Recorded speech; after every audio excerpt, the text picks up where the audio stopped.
to your word today and every day. Come, fill us, we pray. In Jesus' name, amen. Today we're going to be looking at the story of Jesus healing, it says in the Scriptures, healing a demon-possessed boy. What he does is he casts out an evil spirit. But first, before we get to that passage, I'd like to share a parable with you. It's a parable I'm sure many of you are familiar with. This is from Matthew as well. Matthew chapter 25, beginning at verse 14. The parable of the bags of gold. Again, it will be like a man going on a journey who called his servants and entrusted his wealth to them. To one he gave 5 bags of gold, to another 2 bags, and to another 1 bag, each according to his ability. Then he went on his journey. The man who had received 5 bags of gold went out at once and put his money to work and gained 5 bags more. So also the one with 2 bags of gold gained 2 more. But the man who had received 1 bag went off, dug a hole in the ground, and hid his master's money. After a long time, the master of those servants returned and settled accounts with them. The man who had received 5 bags of gold brought the other 5.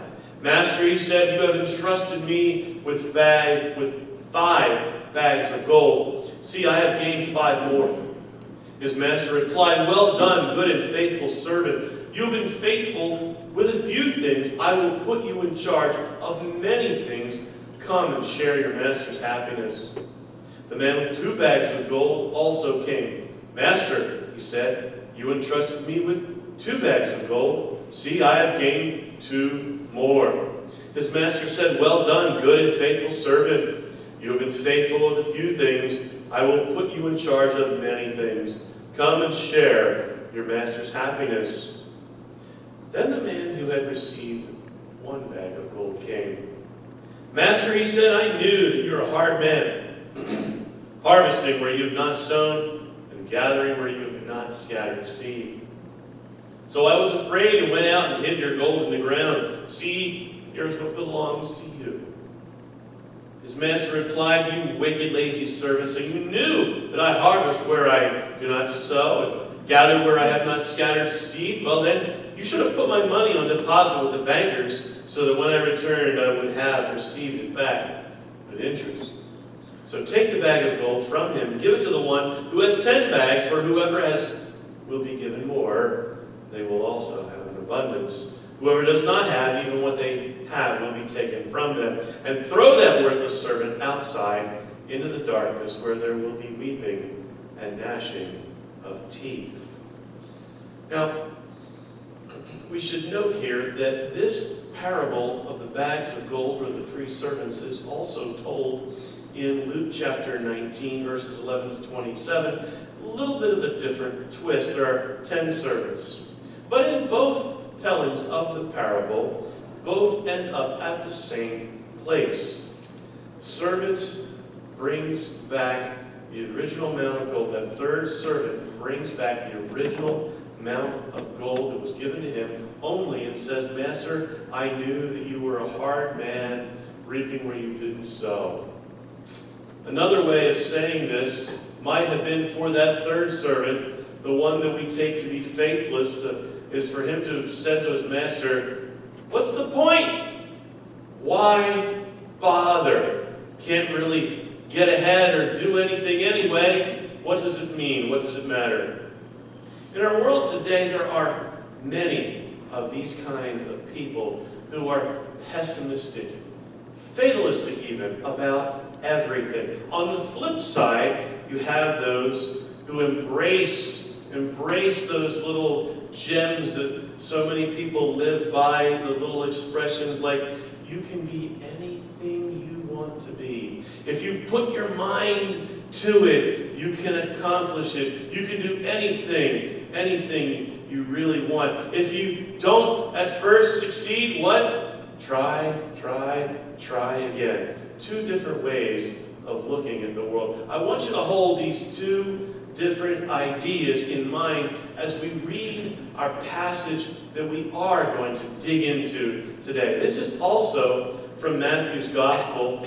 This time we turn to Matthew chapter 17, and we begin at verse 14. This is the story then of Jesus healing the demon-possessed boy, which takes place immediately when Jesus and Peter, James, and John come down from the Mount of Transfiguration. Let's listen together. When they came to the crowd, a man approached Jesus and knelt before him. "Lord, have mercy on my son," he said. "He has seizures and is suffering greatly. He often falls into the fire or into the water. I brought him to your disciples, but they could not heal him." "You unbelieving and perverse generation," Jesus replied. "How long shall I stay with you? How long shall I put up with you? Bring the boy here to me." Jesus rebuked the demon, and it came out of the boy, and he was healed at that moment. Then the disciples came to Jesus in private and asked, "Why couldn't we drive it out?" He replied, "Because you have so little faith. Truly I tell you, if you have faith as small as a mustard seed, you can say to this mountain, 'Move from here to there,' and it will move. Nothing will be impossible for you." This is the word of the Lord. Thanks be to God.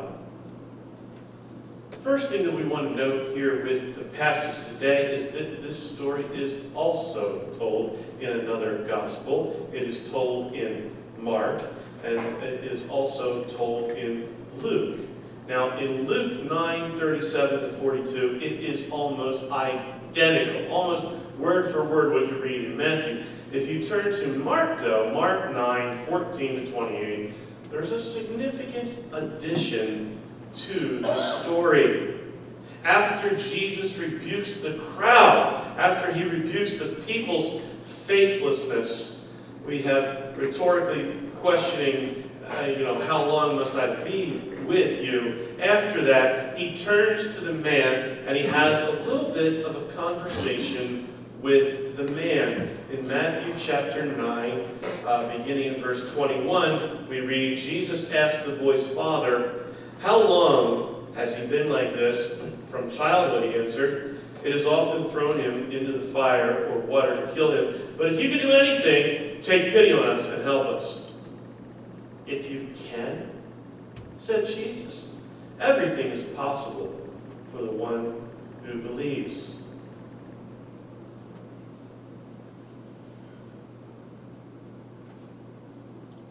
Immediately, the boy's father exclaimed, "I do believe. Help me overcome my unbelief." That is quite a statement there, isn't it? I do believe. Help my unbelief. It is one of the most honest, raw, vulnerable admissions that you ever may see in all of the Bible. Imagine, here's Jesus. You're saying, "I believe, but, well, not completely. I believe, but, oh, sort of." It's not the Sunday school answer of, "Sure, absolutely, you bet I believe. Yep. It's not a lie. It's not a half-truth. It is the truth, the whole truth, and nothing but the truth. I believe.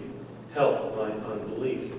Leaving out that element, Matthew, that we're looking at today, our text today, then squarely focuses on the disciples. Squarely focuses on the disciples at the end of the story, and I think that's where our attention should be drawn. Now, don't get me wrong, Jesus casts out an evil spirit. That's something to witness. That is something to behold. But by the way this story is written, I think where we really are to be drawn is to the disciples at the end of the story. The issue becomes the faith of the disciples. Now note, in Mark, Jesus does come back to the disciples, and he basically tells them, "Oh, you need to pray more." In Luke, once Jesus casts the evil spirit out, it's basically all over. That's it. There's nothing more to the story. So let's go back to Matthew, and let's look at that bit of the end of the story. Matthew 17, verse 19 is where that picks up. The disciples came to Jesus in private and asked, "Why couldn't we drive it out?" He replied, "Because you have so little faith. Truly I tell you, if you have faith as small as a mustard seed, you can say to this mountain, 'Move from here to there,' and it will move. Nothing will be impossible." How many of you find this bit just a wee bit disturbing? If you have faith as small as a mustard seed, say to this mountain, "Move," and it will move. Anything is possible. Honestly, how many people are a little bit bothered by that statement right there? Probably more of us than will admit it out loud. Same way that this passage questions or calls out the faith of the disciples, it calls us out too. It makes us question our faith. I mean, show of hands. How many of you here have moved a mountain recently? How many have moved a mountain ever? I think this passage calls into question for a lot of people this issue of how much faith do I have? Do I really have faith? Well, maybe Jesus isn't serious. He talks a lot of hyperbole a lot of times, right? He uses some pretty big exaggerations to make points. Maybe he's not serious. What do you think? We might like to believe that, except Matthew 21 and Mark 11 tell us a story during Holy Week, how Jesus was going in and out of Jerusalem, and he saw a fig tree, and he wanted some figs, and the tree didn't have any figs, and Jesus cursed the tree. He cursed the tree for not having figs when it was not the season for having figs. And in response to the disciples questioning, "What's going on? What are you doing? What does this mean?" Jesus said the same thing as he does here. Faith can move mountains.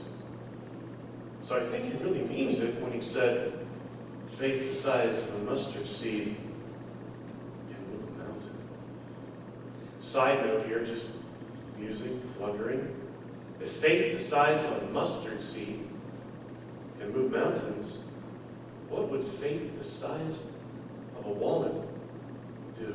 Or faith the size of a grapefruit? Or dare I say, faith the size of a watermelon? What would that do? What would be possible? I'll leave that to your imagination. If I were to ask, how many of you have faith in Jesus Christ? Probably we're all going to say yes. We're all going to raise our hands. But we're still not moving mountains.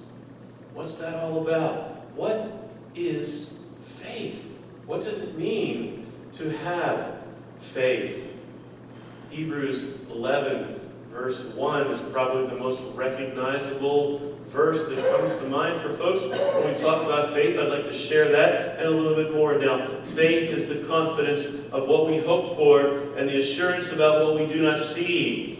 This is what the ancients were commended for. By faith we understand that the universe was formed at God's command, so that what is seen was not made out of what is visible. You're probably used to hearing that verse 1, right? Faith is the assurance of things hoped for, the conviction of things not seen. But I read to verse 3 there on purpose so that you can see that faith is more than just believing in Jesus. Yes, you heard me right. Faith is more than just believing in Jesus. Faith happens in a lot of places, in a lot of ways, a lot of circumstances. There is an element of faith, of understanding way more than just spiritual things.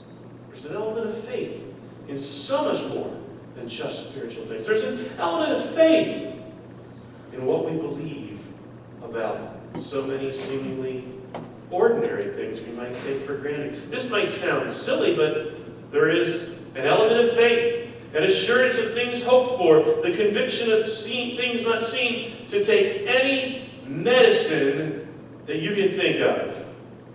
Think about it.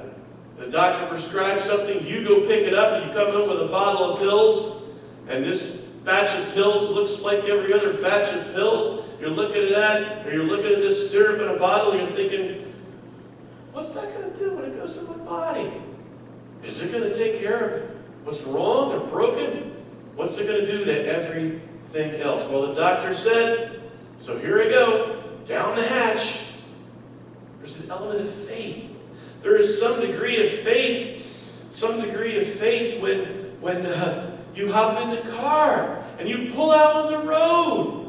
Do you think about all the things that could go wrong when you turn on the ignition and when you pull out on the road? No, there are countless things that could, but we have faith that it will go well and it will be right. There is faith operative when we put money in the bank, that it will be there when we want to get it back. There is faith in operation when we pay the insurance bill. They're going to come through when I need them. There is faith operative in countless things that we do and take for granted every day. Why do we trust a rickety ladder and not God?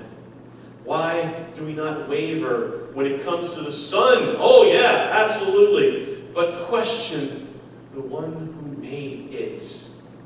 Why do we trust our own abilities and our own understanding in matters we have no experience with over experts or professionals in their field, let alone over the one who holds all in his hands? Why do we trust all kinds of things and not God? Simple answer, maybe we're dumb. More than we would like to admit. We make bad choices. We make selfish choices. We make proud choices. Another answer, you might like this one a little bit better, although it's no better.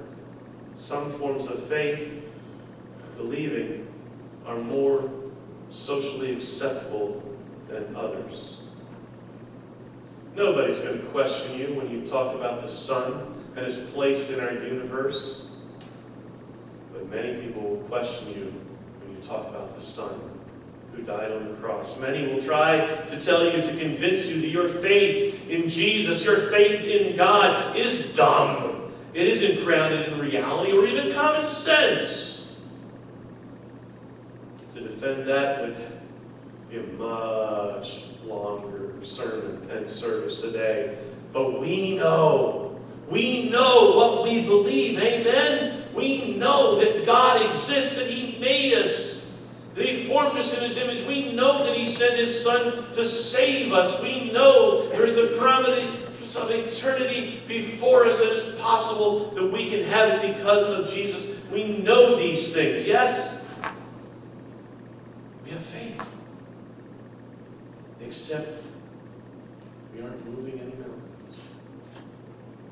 I don't think. Why not? Jesus says to the disciples in verse 20, their problem is they have so little faith. Now that's important to note there. He doesn't say to them, you have no faith. He says, you have little faith. This tracks with the conversation there with the Father. It tracks with the conversation that Jesus has with Mark. When Mark tells the story, he had faith, I believe, but he realized not a whole lot. Help my unbelief. Could he help his son? Could he help his son on his own? No. And you know he must have tried. He must have tried everything that he could think of, and still the boy struggled. Fire and water and all manner of things were a threat to him because the demon inside him, the evil spirit inside him, wanted to throw him into it, destroy him, and the Father couldn't do something, but who could? It was Jesus. Now, I don't know if you can say exactly that Jesus has faith. If you go back to Hebrews 11:1, faith is the assurance of things hoped for, the conviction of things not seen. But Jesus knows it all.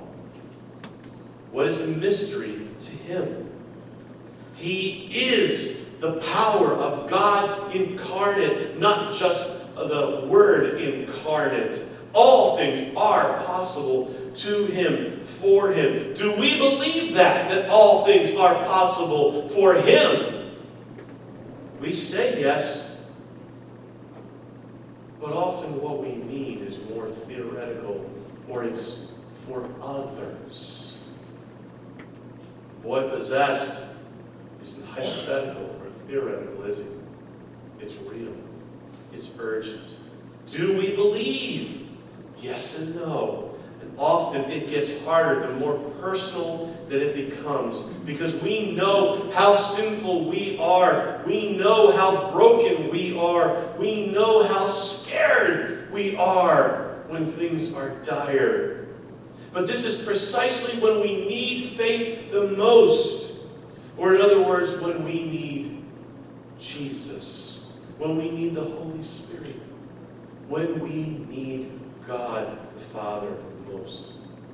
What Jesus seems to be pointing to in this story is that these people in general, and the disciples specifically, when it really mattered, didn't have enough of Him in them. Go back to verse 17. Go back to verse 17, Matthew 17, verse 17. You unbelieving and perverse generation, Jesus replied, how long shall I stay with you? How long will I put up with you? For all that they had of Him, and all that they knew, they needed more. In verse 20, speaking to the disciples, He describes them. He says, you have so little faith. Obviously, even in their privileged position, following Jesus around, seeing Him up close and personal, even with past successes when He sent them out and they proclaimed the coming of the kingdom, and they did drive out evil spirits, still they weren't full enough now. They needed more. Maybe instead of asking, how is your faith? We need to ask, how is your relationship with Jesus Christ? Is He in you? Is that strong? Is it healthy? Are you growing in Him? Maybe instead of thinking of faith as we do so many other things, that when it seems to be faltering, we just need to try a little bit more. What we need to do is we need to think about faith and think a little bit deeper. I don't know if God means for any of us to move mountains, but I am sure that God means for all of us, for all people really, to be close to Him through Jesus, abiding by the Holy Spirit. The more that we do that, the more that we abide in Him, the more that Jesus is in us, the more we grow, the more we understand, the more we trust when we don't understand, the more faith we have. And then when the time comes, it does. If it's according to God's will and for His glory. Mountains moving might just be a sideshow.